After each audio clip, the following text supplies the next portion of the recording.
Thank you. Thank you. Thank you so much. Thank you, everybody. Please have a seat.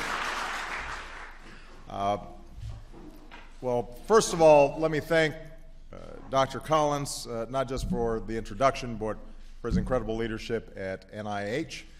Those of you who know Francis also know that he's quite a gifted singer and musician, so I was asking whether he was going to be willing to sing the introduction, and he declined, but his leadership has been extraordinary, and I'm glad I've been promoted to scientist-in-chief.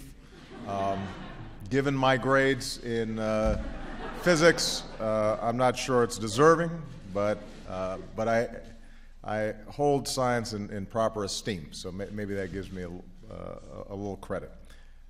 You know, today I've invited some of the smartest people in the country, some of the most imaginative and effective researchers in the country, some very smart people, to talk about the challenge that I issued in my State of the Union address: to grow our economy, to create new jobs, to reignite a rising, thriving middle class by investing in one of our core strengths, and that's American innovation. Ideas are what power our economy. It's what sets us apart. It's what America's been all about. We've been a nation of dreamers and risk takers, people who see what nobody else sees sooner than anybody else sees it. We do innovation better than anybody else, and that makes our economy stronger. When we invest in the best ideas before anybody else does, our businesses and our workers can make the best products and deliver the best services before anybody else.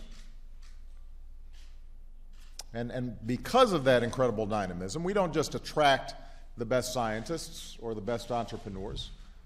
We also continually invest in their success. We support labs and universities to help them learn and explore, and we fund grants to help them turn a dream into a reality. And we have a patent system to protect their inventions.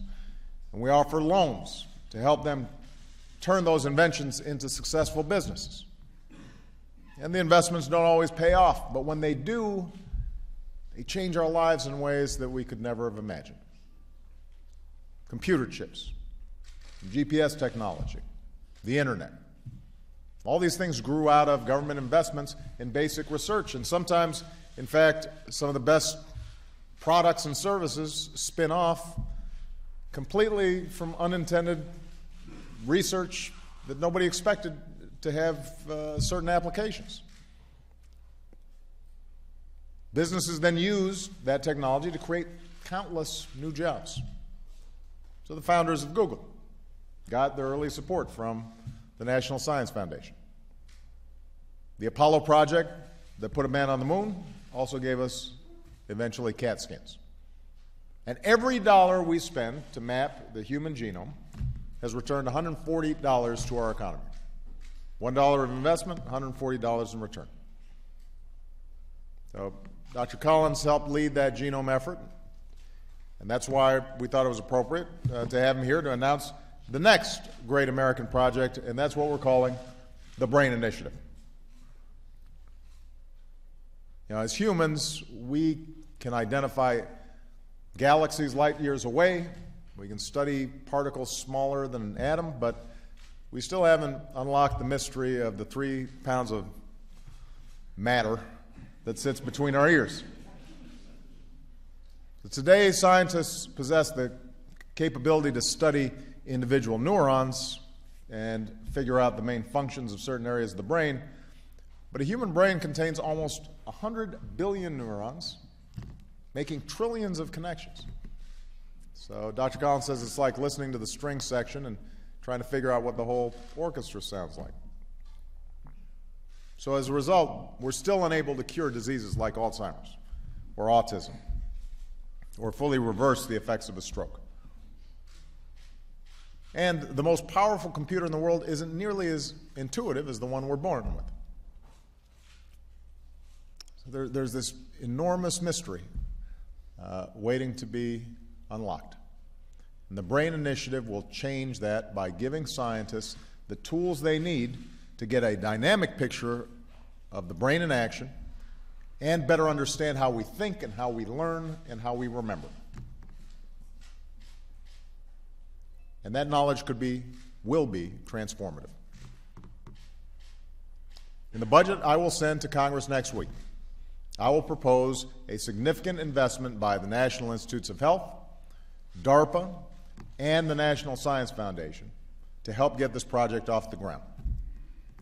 I'm directing my Bioethics Commission to make sure all of the research is being done in a responsible way, and we're also partnering with the private sector, including leading companies and foundations and research institutions, to tap the nation's brightest minds to help us reach our goal. And of course, none of this will be easy. If it was, we'd already know everything there was about how the brain works, and presumably my life would be simpler here. It could explain all kinds of things that go on in Washington, and we could prescribe something.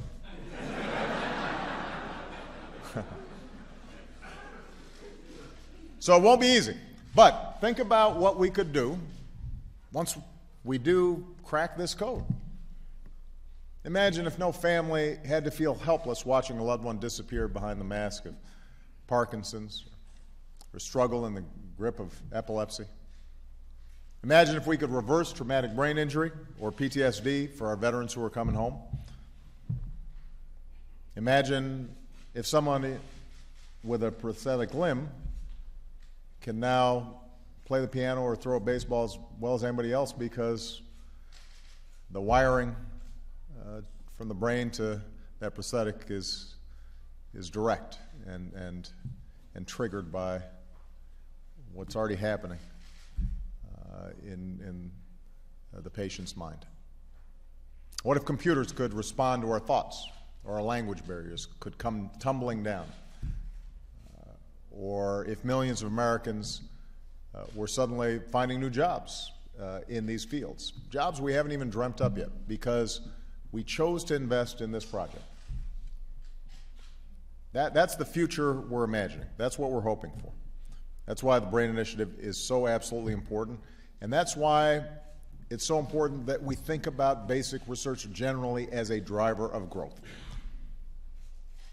and that we replace the across-the-board budget cuts that are threatening to set us back before we even get started. You know, a few weeks ago, the directors of some of our national laboratories said that the sequester, these arbitrary across-the-board cuts that have gone into place, are so severe, so poorly designed, that they'll hold back a generation of young scientists. When our leading thinkers wonder if it still makes sense to encourage young people to get involved in the science in the first place because they're not sure whether the research funding and the grants will be there to cultivate an entire new generation of scientists, that's something we should worry about. We can't afford to miss these opportunities while the rest of the world races ahead. We have to seize them. I don't want the next job-creating discoveries to happen in China or India or Germany. I want them to happen right here in the United States of America. And that's part of what this BRAIN Initiative is about. That's why we're pursuing other grand challenges, like making solar energy as cheap as coal, or making electric vehicles as affordable as the ones that run on gas. They're ambitious goals, but they're achievable. And we're encouraging companies and research universities and other organizations to get involved and help us make progress. Now, we have a chance to improve the lives of not just millions, but billions of people on this planet through the research that's done in this BRAIN Initiative alone. But it's going to require a serious effort, a sustained effort. And it's going to require us as a country to embody and embrace that spirit of discovery that is what made America America. Now, the year before I was born, an American company came out with one of the earliest mini-computers. It was a revolutionary machine, didn't require its own air conditioning system. That was a big deal. It took only one person to operate, But each computer was 8 feet tall, weighed 1,200 pounds, and cost more than $100,000. And today, most of the people in this room, including the person whose cell phone just rang, have a far more powerful computer in their pocket. Computers have become so small, so universal, so ubiquitous. Most of us can't imagine life without them. Certainly, my kids can't. And as a consequence, millions of Americans work in fields that didn't exist before their parents were born. Watson, the computer that won Jeopardy, is now being used in hospitals across the country to diagnose diseases like cancer. That's how much progress has been made in my lifetime and in many of yours. That's how fast we can move when we make the investments. But we can't predict what that next big thing will be. We don't know what life will be like 20 years from now or 50 years or 100 years down the road. What we do know is if we keep investing in the most promising solutions to our toughest problems, then things will get better. I don't want our children or grandchildren to look back on this day and wish we had done more to keep America at the cutting edge. I want them to look back and be proud that we took some risks, that we seized this opportunity. That's what the American story is about. That's who we are. That's why this BRAIN initiative is so important. And if we keep taking bold steps like the one we're talking about to learn about the brain, then I'm confident America will continue to lead the world in the next frontiers of human understanding. And all of you are going to help us get there. So I'm very excited about this project. Francis, let's get to work. God bless you, and God bless the United States of America. Thank you.